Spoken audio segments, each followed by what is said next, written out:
स्वागत आप सभी का। आपके साथ मैं हूं पुनीत। खबरों की शुरुआत सबसे पहले बिलासपुर की खबर के साथ, जो कि खूंटा घाट के वेस्ट वियर में युवक के फंसने का मामला है। इस मामले में युवक को निकाल लिया गया, हेलीकॉप्टर से एयरलिफ्ट उसे कर लिया गया।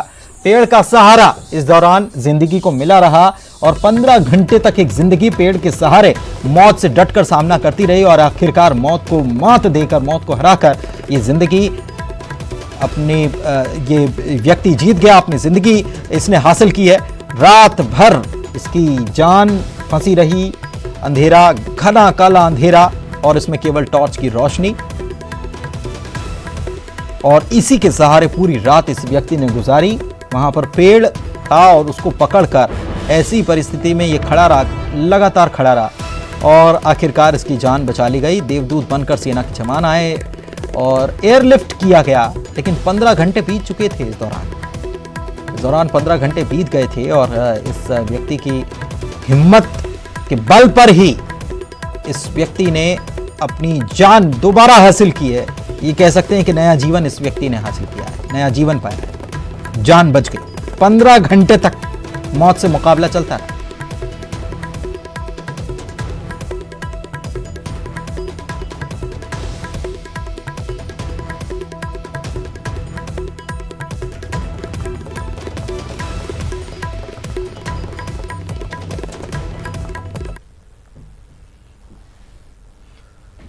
तो खूंटा घाट के वेस्ट वियर में ये युवक फंसा था और इसे निकाल लिया गया। रायपुर से हेलीकॉप्टर जो है वो रवाना किया गया था और इस हेलीकॉप्टर के माध्यम से इस युवक को बचाया गया। इधर रेस्क्यू ऑपरेशन में स्वामी विवेकानंद एयरपोर्ट की बड़ी भूमिका रही। सुबह 5 बजे एटीसी खोल दिया गया और वायुसेना के हेलीकॉप्टर के लिए खास तौर पर यह खोला गया। हर दिन दरअसल सुबह 7:30 बजे एयर ट्रैफिक कंट्रोल एटीसी जो है उसे खोला जाता है, लेकिन इसीलिए क्योंकि एक व्यक्ति की जान फंसी हुई थी, व्यक्ति मझधार में फंसा हुआ था, उसकी जान की कीमत समझ रहे थे, इसीलिए इस व्यक्ति की जान को बचाने के लिए एटीसी को भी जल्दी खोल दिया गया। तो आप समझिए कि इस पूरे रेस्क्यू ऑपरेशन को अंजाम देने के लिए पूरे सिस्टम ने किस तरीके से काम किया है, एक चेन बनकर काम किया है। पहले जिला प्रशासन को खबर मिली, स्थानीय प्रशासन को खबर मिली, जिला प्रशासन तक खबर पहुंची, उसके बाद रेस्क्यू ऑपरेशन शुरू किया गया। और उसके बाद जब जो इंतज़ाम थे वो नाकाफ़ी थे तो फिर वापस प्रयास शुरू किए गए। SCCL से बात की गई, जल विभाग से बात की गई, इरिगेशन डिपार्टमेंट से बात की गई, सभी तरीके से जहां जहां संभव हो सकता था सेना को खबर की गई, एटीसी को इन्फॉर्म करना था, एयर ट्रैफिक कंट्रोल को इन्फॉर्म करना था। एयर ट्रैफिक कंट्रोल ने फिर जल्दी सिस्टम को खोला, सुबह 5 बजे ये काम करना शुरू कर दिया, जबकि 7:30 बजे एटीसी खोलने का वक्त निर्धारित है कि हर दिन सुबह 7:30 बजे एटीसी खोला जाता। लेकिन इस रेस्क्यू ऑपरेशन को सफलतापूर्वक अंजाम देने के लिए ये सारी चीजें बदली गई और इसके बाद इस युवक की जान चली।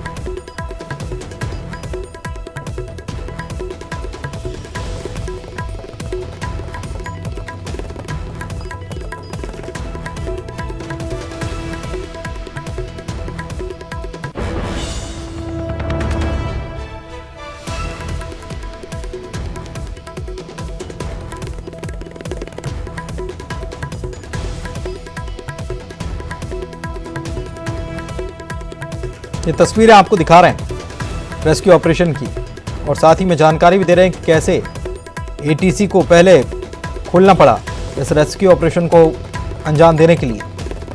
वैसे नियत समय जो है वो 7:30 बजे का है, लेकिन उसके पहले एटीसी को भी खोला गया, सतर्क किया गया, बताया गया कि एक हेलीकॉप्टर को उड़ान भरनी है। स्वामी विवेकानंद एयरपोर्ट के अधिकारी राकेश सहाय साहब हमारे साथ जुड़े हुए हैं, उनसे बात करते हैं। सहाय साहब, ये एयरपोर्ट के डायरेक्टर हैं आप सहाय साहब, और उनसे बात करते हैं। सहाय साहब, वाकई में ये एक बिलासपुर में एक वेस्ट वियर में एक जान फंसी हुई है, इसके लिए पूरे सिस्टम ने एक चेन बनकर काम किया। आप लोगों ने भी वक्त पर यहाँ कह सकते हैं कि सुविधा मुहैया कराई, जिसके बाद इस जान को बचाया जा सका। कैसे ये एटीसी 7:30 बजे खुलता है, कैसे आपने जल्दी खुलवाया, क्या सिस्टम काम कर रहा था?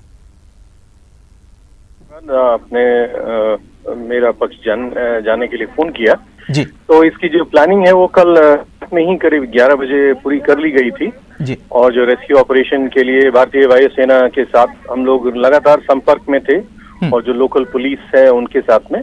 तो प्रायः 7:30 बजे एटीसी खुलती है, लेकिन जब भी रिक्वायरमेंट होता है किसी भी गवर्नमेंट एजेंसी का तो हम लोग उसको पहले भी ओपन करते हैं। जैसे आज सुबह 5 बजे खोला गया एटीसी को। भारतीय वायुसेना ने यहाँ से उनके हेलीकॉप्टर्स ने करीब 5:50 पर उड़ान भरी और 7:35 पर वो वापस रायपुर एयरपोर्ट लैंड कर गए थे और 6:40 के बीच में उन्होंने वहां पे रेस्क्यू ऑपरेशन किया है।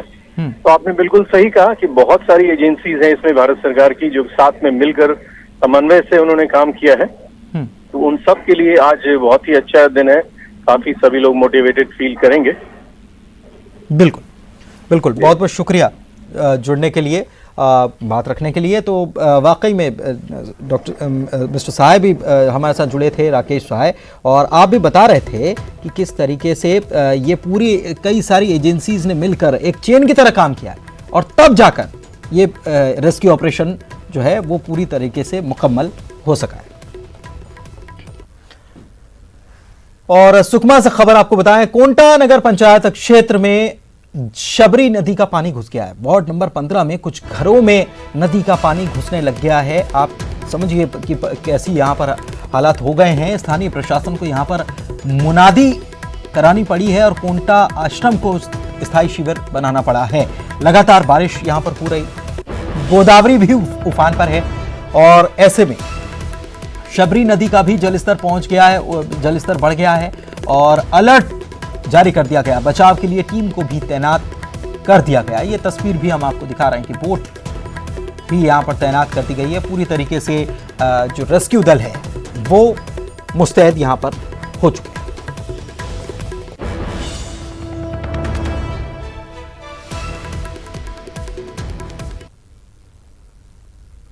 पुरानी बस्ती है वो सबरी नदी के इसमें आता है, डुबान क्षेत्र में आता है। तो यहाँ पर जो सबरी का जल स्तर लगातार बढ़ रहा है, उसके कारण से पुरानी बस्ती में पानी आने की संभावना है, क्योंकि गोदावरी में भी जल स्तर बढ़ता जा रहा है और इसलिए हमने पुरानी बस्ती को विस्थापित करने की प्रक्रिया स्टार्ट कर दिया है। और इसके लिए हमने बालक आश्रम बंडा और मेहता कोंटा के कुचले जगहों पर राहत शिविर का स्थापना कर दिए हैं। लोगों को वहाँ पर विस्थापित करने के लिए गाड़ियाँ भी लगा दी गई है। और जबलपुर से भी हम आपको तस्वीर दिखाते हैं कि कैसे यहाँ पर बारिश की वजह से कई इलाके जलमग्न हो गए और रात भर टेलीविजन पर लोगों ने रात गुजारी। टेलीविजन देखकर लोगों ने रात गुजारी। पानी घुस गया था घर में और ऐसे में कहीं जलस्तर और ना बढ़ जाए, इस डर की वजह से लोग रात भर जागते रहे, टीवी देखकर रात गुजारते रहे। शहर के शिवनगर, गढ़ा और मदन महल इलाके की ये तस्वीर है। हर बार यहाँ पर बारिश होती है और बाढ़ से हालात बन जाते हैं। हर बार की तस्वीर, हर साल की तस्वीर। निगम के तमाम दावे फिर से खोखले साबित होंगे। कुछ देर पहले हमारे साथ जुड़े भी थे, हमारे सहयोगी भी जुड़े थे और साथ ही में स्थानीय रहवासी भी जुड़े थे और वो भी बता रहे थे कि यहाँ पर हर साल की यही समस्या है। यहाँ पर एनक्रोचमेंट है और इसकी शिकायत कई दफा की गई। पूर्व मेयर भी जुड़ी थी, वो भी बता रही थी कि क्या कितने इंक्रोचमेंट हटाए गए, लेकिन स्थिति यह है कि अभी भी यहां पर हालात जस के तस बन जाते हैं। हर बार, हर साल यही होता है कि बारिश ज्यादा हुई और यह हालात बन गए।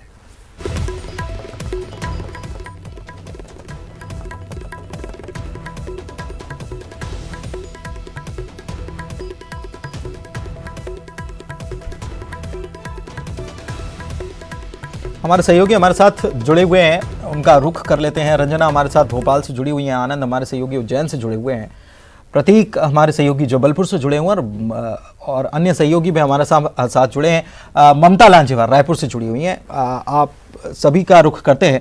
सबसे पहले जबलपुर का ही रुख कर लेते हैं और बात करते हैं प्रतीक से। प्रतीक, ये तस्वीर जो है ये हमने दिखाई कि कैसे यहाँ पर हर बार तस्वीर बन जाती है। आप थोड़ी देर पहले जुड़े भी थे और स्थानीय रहवासी क्या बता रहे थे अपनी परेशानी, और जो महापौर, पूर्व मेयर अपने आप को वो कह रही हैं कि मैं पूर्व मेयर हूं, उन्होंने भी अपनी बात रखी। लेकिन असल तस्वीर यही है कि यहां पर हर बार हालात बन जाते हैं। देखिए बिल्कुल पुनीत, 3 प्रमुख वजह हैं दरअसल जो अमूमन हर बार ये जो जलभराव होता है। पहला तो ये कि जो केंद्रीय योजनाओं के तहत 2 बड़ी परियोजनाएं थी, स्टॉर्म वाटर ड्रेनेज प्रोजेक्ट और सीवर लाइन, इनका काम आज भी तय समय सीमा के बाद अधूरा पड़ा हुआ है, 30% काम ही हो पाया है। और दूसरी मूल वजह इंक्रोचमेंट है, और तीसरी जो सबसे बड़ी वजह सामने आई है कि सड़कों का लगातार बनना और ऊंचा होता जाना, इस वजह से जो घर है वो नीचे होते जा रहे हैं। तो ये 3 प्रमुख वजह है, और जितने भी निचले इलाके या फिर सघन बस्तियां होती हैं वहां हर बार इस प्रकार के हालात ही बनते हैं। लेकिन जो तस्वीर कल सामने आई, चूंकि अमूमन सावन पूरे बारिश नहीं हुई, भादों से हम लगातार देख रहे हैं बारिश का जो आंकड़ा है वो बढ़ रहा है। इस बीच जो दावे निगम प्रशासन द्वारा किए गए थे, कई नए वाहन उनके द्वारा खरीदे गए जिससे पानी अलग किया जा सके बड़े बड़े रहवासी इलाकों से, वो तमाम व्यवस्थाएं नदारद दिखी। लगातार 14 घंटे से रहवासी निगम के आला अधिकारियों को कॉल करते रहे। जनप्रतिनिधियों का तो ठीक है, उनका कार्यकाल खत्म हो गया, एक बहाना उनके पास जरूर हो सकता है, लेकिन अल्टीमेटली है वो जनप्रतिनिधि ही, उनको इस समय पे आना चाहिए। लेकिन अभी तक नदारद है, निगम के तमाम अधिकारियों को कॉल किया गया, वो भी मौके पर नहीं पहुंच सके। वजह थी जो नतीजा यही था कि रात भर रहवासियों ने खतरे में जागकर अपनी जो रात काटी है और सुबह का इंतजार किया, और अब जाकर जो है पानी का जो जलस्तर है वो कुछ हद तक कम हो पाया। 3-4 फीट तक घरों में पानी घुसा रहा। तो आप समझ सकते हैं कि किस प्रकार की व्यवस्थाएं जबलपुर शहर में है। अगर मलिन बस्तियों की बात की जाए तो वहां तो जीना शायद दूभर ही होगा। बिल्कुल, ये तो जबलपुर की स्थिति हो गई, लेकिन राजधानी में क्या इंतजाम हैं और क्या ये इंतजाम काफी हैं, रंजना से जानते हैं। रंजना।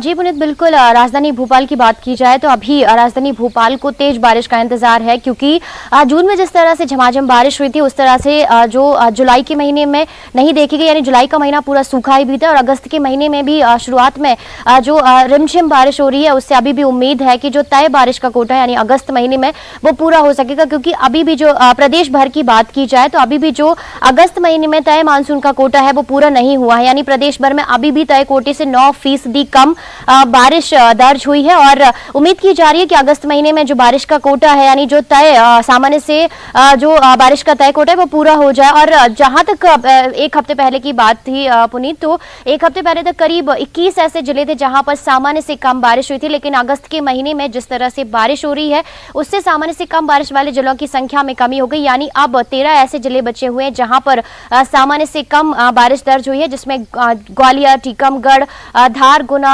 कटनी और सागर के साथ 13 ऐसे जिले हैं जहां पर अभी भी सामान्य से कम बारिश हुई है। तो मौसम विभाग का यही कहना है कि 2 दिनों तक प्रदेश भर में झमाझम बारिश हो सकती है और राजधानी भोपाल भी तरबतर हो सकती है, जिससे उम्मीद की जा रही है कि अगस्त महीने का जो तय कोटा है उस तय कोटे की बारिश अगस्त के आखिर तक पूरी हो जाएगी। लेकिन राजधानी भोपाल में अभी तक जिस तरह से जून महीने में झमाझम बारिश हुई थी, तेज बारिश हुई थी, वैसी बारिश अभी भी ना तो जुलाई के महीने में देखने को मिली है और ना ही अगस्त के महीने में, यानी लोगों को अभी भी इंतजार है कि जो तेज बारिश है वो एक बार जरूर यहां पर हो। क्योंकि जून के महीने में जिस तरह से बारिश हुई थी उससे कैरवा डैम, भदभदा डैम और जो बड़ा तालाब है उसका जलस्तर भी बढ़ा हुआ था, लेकिन अभी लगातार जलस्तर में गिरावट देखने को मिल रही है। पुनीत, लगातार जलस्तर में गिरावट देखने को मिल रही है, तो उम्मीद यही की जा रही है कि आने वाले दिनों में बारिश अच्छी होगी और ये जो कोटा है वो पूरा हो जाएगा। ममता के पास जाएंगे, लेकिन उसके पहले उज्जैन का रुख कर लेते हैं, क्योंकि आज सोमवार भी है। भले ही सावन बीत गया, लेकिन बाबा महाकाल की सवारी निकलती है भादों में भी, और आज तो शाही सवारी है। और इस बीच बरखा रानी जो है वो कैसे महाकाल का अभिषेक कर रही है, जानते हैं आनंद से। आनंद। बिल्कुल पुनीत, देखिए चूंकि सावन का महीना जरूर बीत चुका है, लेकिन अब भादों में जरूर यहाँ पर आम लोगों को इंतजार है उस बारिश का जो झमाझम होती है, और बारिश का लोग मजा भी लेते हैं। इसके साथ साथ उन किसानों को भी इस बारिश का इंतजार है जो उनके खेती और उनके जो है उपज के लिए जरूरी होती है। लेकिन फिलहाल उज्जैन में इस तरह की बारिश अभी हुई नहीं है। आज भी लोग इंतजार कर रहे हैं उस झमाझम बारिश का कि लोगों को उसमें आपूर्ति हो जाए, लेकिन बारिश अभी हुई नहीं है। रही बात आज शाही सवारी की, तो शाही सवारी आज शुरू हो तकरीबन 4 बजे शुरू होगी, जिसमें बीजेपी के नेता, राज्यसभा सांसद जो है ज्योतिराज सिंधिया भी यहाँ पर शामिल होंगे। वो पहली बार उज्जैन आएंगे बीजेपी के में शामिल होने के बाद। इसके लिए तैयारियां भी पूर्ण कर ली गई है। लेकिन बारिश की अगर बात करें तो बारिश और बाबा महाकाल की सवारी, ये माना जा रहा है कि आज जो है ऊपर बादल हैं, और जब सवारी निकलेगी 4 बजे तो बाबा महाकाल का जो है अभिषेक जरूर करेगी बारिश। लेकिन लगातार बारिश यहाँ पर रुकी हुई दिखाई दे रही है, चूंकि काफी दिन से इसका इंतजार है, और ये इंतजार कब खत्म होगा, ये हम लोग भी सोच रहे हैं। ठीक है, इंतजार कब खत्म होगा, इंतजार किया जा रहा है और इंतजार खत्म हो इसके लिए प्रार्थना भी की जा रही है। और हमारी सहयोगी ममता भी हमारे साथ लगातार बनी हुई है। रायपुर का रुख कर लेते हैं और जानते हैं पूरे छत्तीसगढ़ का हाल, क्योंकि अलग अलग जगहों से कुछ कुछ खबरें आ रही हैं। ममता, कई जगहों पर बाढ़ की स्थिति बन गई है, कैसे नजर रखी जा रही है, कैसे इंतजाम किए जा रहे हैं सरकार की तरफ से? राजधानी रायपुर की क्या स्थिति, मौसम विभाग क्या कह रहा है? बिल्कुल, देखिए प्रदेश के कई जिलों में भयंकर जो बाढ़ की स्थिति बनी हुई है और अभी भी मौसम विभाग ने ऑरेंज अलर्ट जारी किया हुआ है, यानी कि प्रदेश के कई जो जिले हैं वहां पर भारी बारिश हो सकती है और एक दो जगह पर अति भारी बारिश भी हो सकती है। अगर हम बात करें तो बस्तर, सुकमा, उसूर इस तरफ सबसे ज्यादा बाढ़ की स्थिति है, वहां पर जो है एसडीआरएफ की टीम तैनात है। इसके साथ ही अगर हम बात करें तो खासतौर पे बिलासपुर और कोरबा को अगले 24 घंटों के लिए अलर्ट किया गया है। खूंटाघाट की जिस तरह से हमने तस्वीरें देखी कि जितेंद्र कश्यप, एक व्यक्ति वहां पर फंस गया था, उसको सेना ने रेस्क्यू करके निकाला और विकट परिस्थितियां थी वहां पर, लेकिन उसकी जान बच गई और अभी उसकी स्थिति जो है वो जो युवक है हॉस्पिटल में, निजी हॉस्पिटल में एडमिट है, उसकी स्थिति सामान्य है। प्रदेश में जगह जगह पर अगर हम बात करें तो अलर्ट जो है वो मौसम विभाग ने दिया हुआ है। उसके साथ ही ये भी कहा है कि पिकनिक स्पॉट जितने हैं या नदी नाले हैं या पहाड़ वाले इलाके हैं वहां पर लोग ना जाएं, क्योंकि खतरे की स्थिति हो सकती है, क्योंकि कई जगह मौसम इतना ज्यादा जो सिस्टम इतना ज्यादा स्ट्रांग बना हुआ है कि अचानक से भारी बारिश वहां पर हो सकती है। तो जाहिर तौर पर राजधानी रायपुर की अगर हम बात करें तो कल सुबह से जो लगातार बारिश हो रही है, देर रात तक बारिश हुई, सुबह थोड़ी सी राहत मिली है, लेकिन अभी भी हल्की बूंदाबांदी जारी है और मौसम विभाग का कहना है कि अगले 24 घंटों तक के फिलहाल राज्य में को राहत नहीं है। ज्यादातर जिलों पर जो है वो भारी बारिश होगी। कांकेर जिले में लगातार बारिश हो रही है। अलग अलग जिले जो है वहां पर इसी तरीके की तस्वीरें आ रही हैं। जय बिल्कुल, भोपाल का एक बार फिर से रुख कर लेते हैं, रंजना के पास चलते हैं। रंजना, क्या इंतजामात कर लिए गए हैं? अगर प्रदेश लेवल की बात की जाए तो किस प्रकार से भोपाल से क्या निर्देश दिए गए हैं? क्योंकि कुछ जगहों पर भारी, अति भारी ऑरेंज अलर्ट भी जारी किया गया है, 10 जिलों में येलो अलर्ट जारी किया गया है। आने वाले दिनों के लिए और अलर्ट जारी किए जाने वाली बात सामने आ रही है।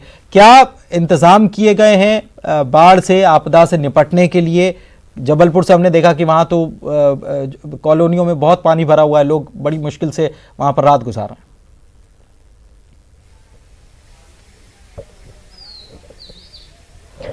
जी पुनीत, बिल्कुल तेज बारिश के चलते जो जिस तरह से प्रदेश भर में कुछ जिलों में हालात बने हुए हैं, यानी बाढ़ जैसे वहां पर भी हालात हैं, नदियां उफान पर हैं, तो इस को लेकर जो प्रदेश भर मध्य प्रदेश में जो मौसम विभाग है उन्होंने हर जिले में अलर्ट भी जारी किया है। और अगर जो राहत के इंतजाम की बात करें तो जो जून के महीने के पहले ये निर्देश दिए गए हैं कि जो तमाम दल हैं, राहत बचाव और आपदा बचाव दल, वो तैयार रहें, क्योंकि अगर कहीं भी ऐसी स्थिति बनती है तो उससे तुरंत लोगों को राहत पहुंचाई जा सके। लेकिन अभी तक मध्य प्रदेश में ऐसे किसी भी जिले की बात करी जाए तो अभी तक ऐसे फिलहाल हालत नहीं बने हैं पुनीत।